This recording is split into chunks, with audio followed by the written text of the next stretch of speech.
Mesdames et messieurs, merci de vous être informés avec nous dans Radio 7 Online. Donc voici la vitrine de ce journal. L'interdiction de l'œuvre musicale Ninito Salité par le bureau des censures en rétropédalage. Cette chanson, désormais, peut revenir à la consommation. Dans ce journal, la population congolaise s'est exprimée. Le léopard de la République démocratique du Congo sera face au Taifa Star de la Tanzanie. Ça sera ce jeudi 11 novembre. De ces faits, certains Congolais n'y croient pas à la victoire de la République démocratique du Congo face aux Tanzaniens suite aux déceptions répétées. Ils l'ont dit en Selmine Balenda. Prenez donc votre mal en patience. Vous les écouterez dans le développement de ce journal.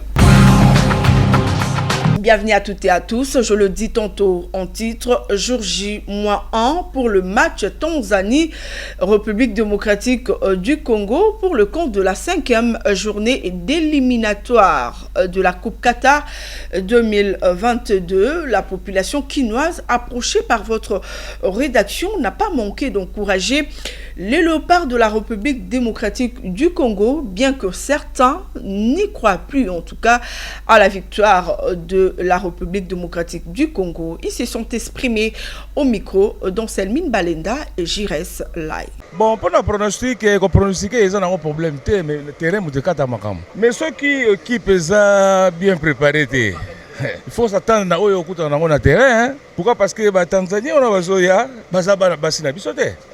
Bayakosela, so n'engenité. Total, tout le monde terrain, ceux qui se préparent bien. Tout le monde gagner, mais si pour nous gagner, on a 20 ans, mais naïbi.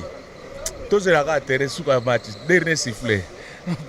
Nazobanga kopesa pronostic. Par le léopard na biso ba joueur na biso na kopesa kaka na encourager bango bakota na terrain baza cohésion ezala normal babika kolakisa baza ba pro surtout bo bauti à l'étranger basala bakomola bango ndenge batoyokela bango na poto. Mais comment te que awa eko tantôt plutôt mais mboka na tia na liboso te atia ya suka po soko ya tie liboso ezalaka Pardon. Moi, je suis congolais. J'aime beaucoup mon pays. Ce match, je le veux à l'avantage du Congo. Donc, mon souhait le plus ardent est que les léopards gagnent tous les matchs qui restent, en commençant par le match de demain, et pour que notre pays retrouve encore ce sourire dont nous avons besoin. Parce que d'habitude, le sport, surtout le football, c'est l'unique sport qui nous met tous autour d'une table et qui nous donne la même joie et le même plaisir. Je veux que ce plaisir-là soit le nôtre demain grâce à la victoire de nos joueurs de léopards. Et par la même occasion, je les invite à mouiller les maillots, d'aller vraiment au-delà d'utiliser même le subconscient. Mais comme Congolais, mon pronostic serait de gagner le match même avec 2-0 ou 2-1. Pour Nangaï, pour Makambo Italie, football congolaise, les problèmes sont d'abord donc il y a Makambo ya football congolaise. Ba joueur bango moko, ba yaka kobeta match etake ba starte.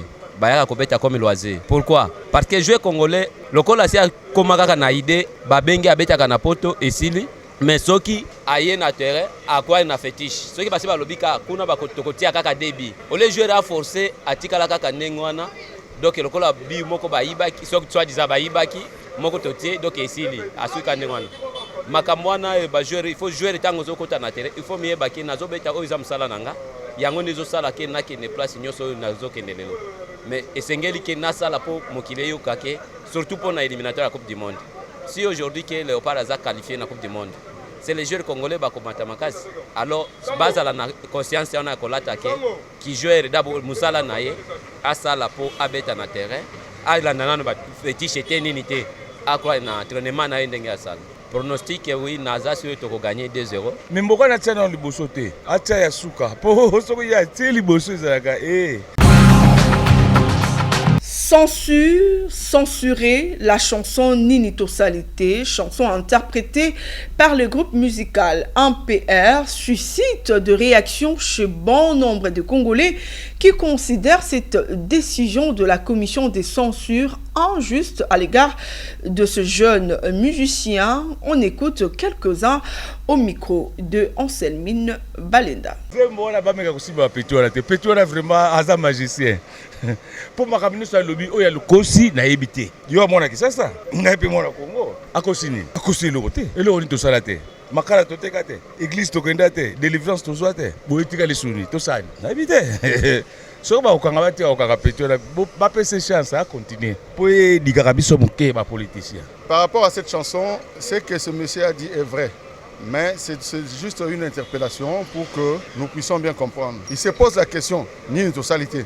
C'est vrai, si certains se sentent un peu lésés, c'est parce qu'ils n'ont pas vraiment pris le temps de réfléchir autrement. Nous avons des logiques. Il y a la logique de quelqu'un qui voit un verre à moitié vide et l'autre qui voit le verre à moitié plein. Ceux qui sont du côté de ceux qui voient le verre à moitié vide, ils disent ni une totalité, ils trouvent que non, rien n'avance. Mais ceux qui voient le verre de l'autre côté, le verre à moitié plein, ils disent on est en train d'avancer. C'est vrai. Si nous voyons ces pays à partir de l'époque de Mobutu jusqu'à aujourd'hui, si quelqu'un dit qu'on n'a rien fait, c'est mentir. Mais on n'a pas fait ce qu'on pouvait faire normalement. Moi, je pense qu'en réponse à ces messieurs, moi, je dirais ni une totalité. Nous n'avons pas changé de mentalité. Nous urinons dans la route, nous jetons le plastique partout. Quand on est fâché, nous détruisons les biens publics. Nous nous attaquons aux bus de transport pour les casser. Quand nous sommes au stade, nous volons. Quand nous allons à l'école, nous arrivons à corrompre pour passer les classes. Nous terminons, nous avons des diplômes, mais incapables nous-mêmes d'affronter des difficultés. Nous avons l'allure pleurnichard, nous croyons que non, parce qu'on a fait le vote, on peut dormir, croiser les bras chez soi. Et non, nous ne sommes pas à l'époque de Haman. Donc on a encore beaucoup à faire. Nous travaillons plus avec le corps. Cette censure, je crois que pour moi, c'est un langage que moi n'aurait pas dû être fait. On devait laisser. C'est une question posée dans l'ensemble, mais plutôt chercher la réponse pour que le Congolais puisse changer leur manière de se battre. Ni une totalité, de changer notre mentalité. C'est ça la réponse à cette... 2 marches seront organisées le 13 novembre prochain. Le bloc patriotique pour dire non à ce qu'ils appellent la dictature du régime tshisekedi et l'Union sacrée pour soutenir les institutions du pays, notamment la CENI. Certaines personnes de 2 camps, organisateurs de marches, n'ont pas manqué de dire un mot quant à ces. Ils sont au micro de Jean-Dédié Moukadi. Les politiciens, na Congo, bango. Peut-être que vous avez tout ça. Mais comment vous la baninga tenter de manifester le Kobalingi Bassa? Bilobolinga jour parce que vous avez le pouvoir. Vous avez vous zélate. Vous avez baninga bassa réaction avant. FCC na la mukaso basali marche. Et au sali. Tout à la bango ba ça nini sili. Allez, jour mususu parce que on est ko trouble na mboka. FCC, la muka, union sacrée. Mais vous avez la désordre. Éclate mais vous allez passer par massage c'est gometa ba kufa or basaka bambongo pour la poche na bango. Yo mo ko mona ndenge to ça.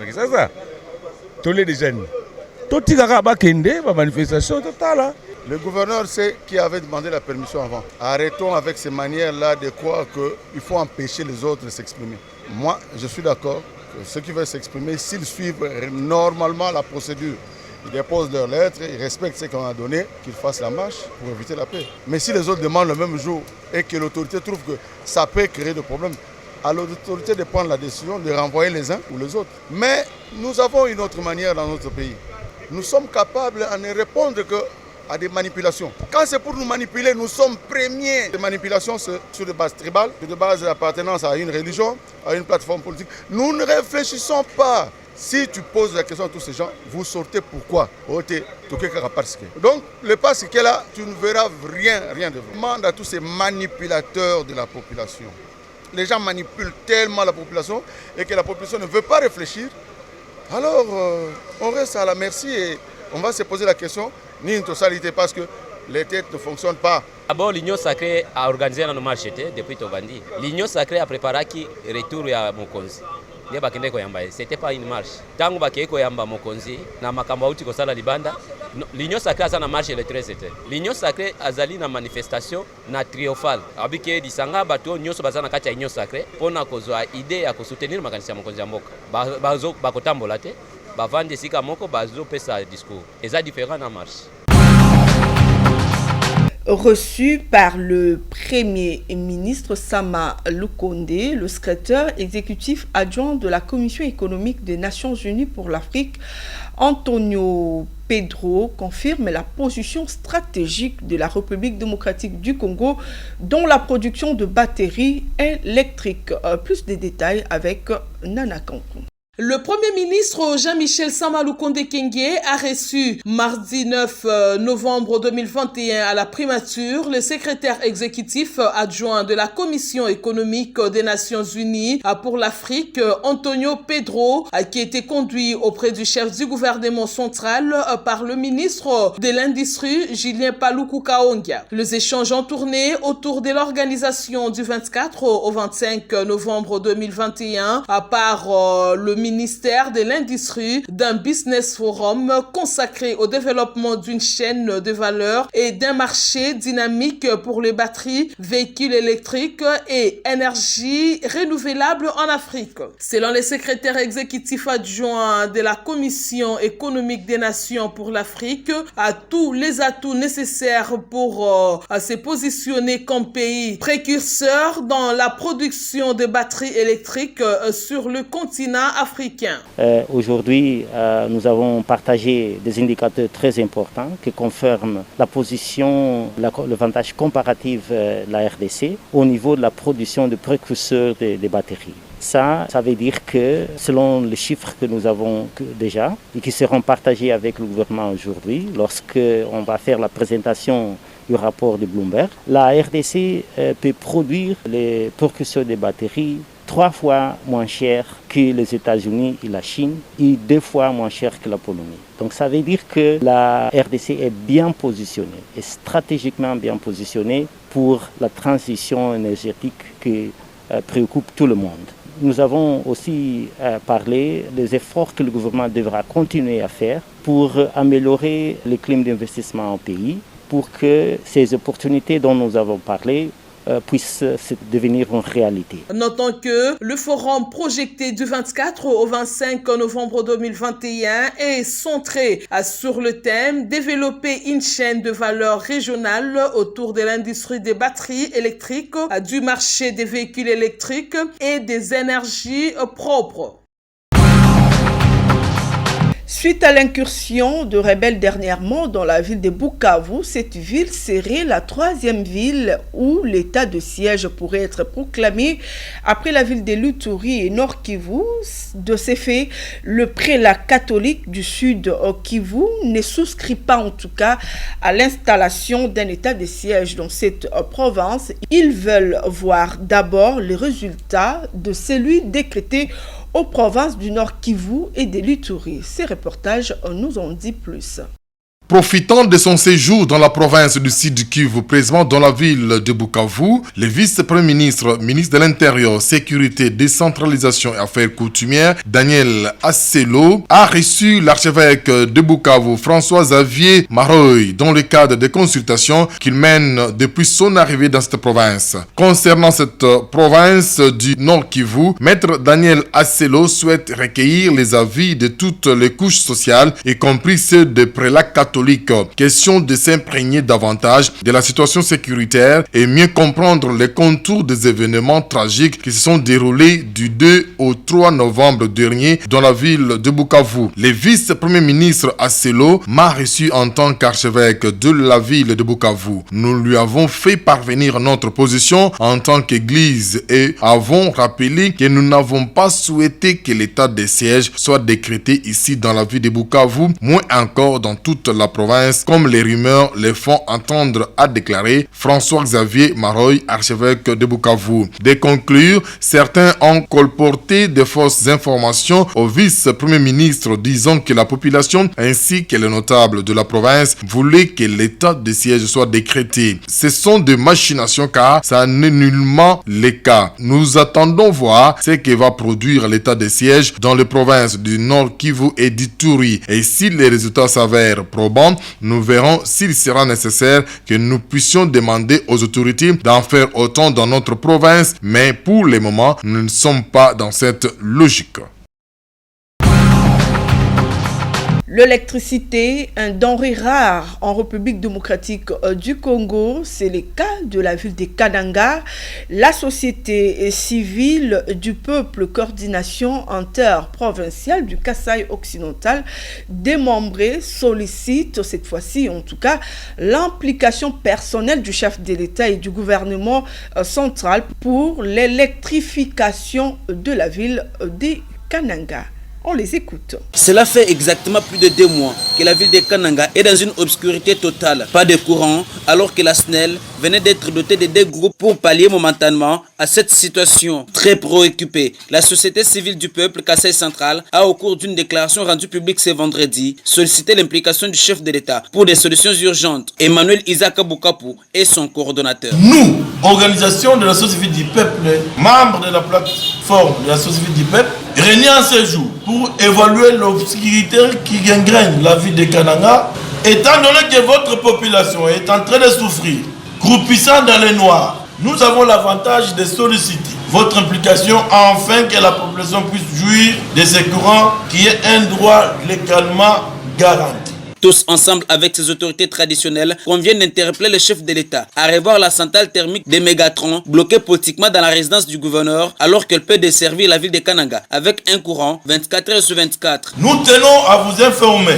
d'une part qu'il existe une centrale hybride solaire et thermique appelée énergie du Kasaï Central, NR4 ainsi, qui a fourni à la province de l'énergie 24 heures sur 24 heures pendant plus de 7 mois. Mais aujourd'hui, malheureusement, pour des raisons politiquement inavouées, cette centrale est stoppée sans être en panne.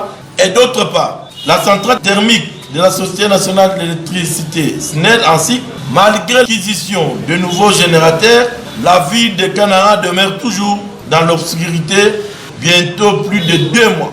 Il faut noter que ces organisations de la société civile prévoient plusieurs actions sur terrain afin que la population ait accès au courant pendant cette période de festivités. Mesdames et messieurs, c'est la fin de ce journal. Nos salutations particulières à nos téléspectateurs de la France, Belgique, États-Unis. En tout cas, merci de votre attention soutenue. Au revoir.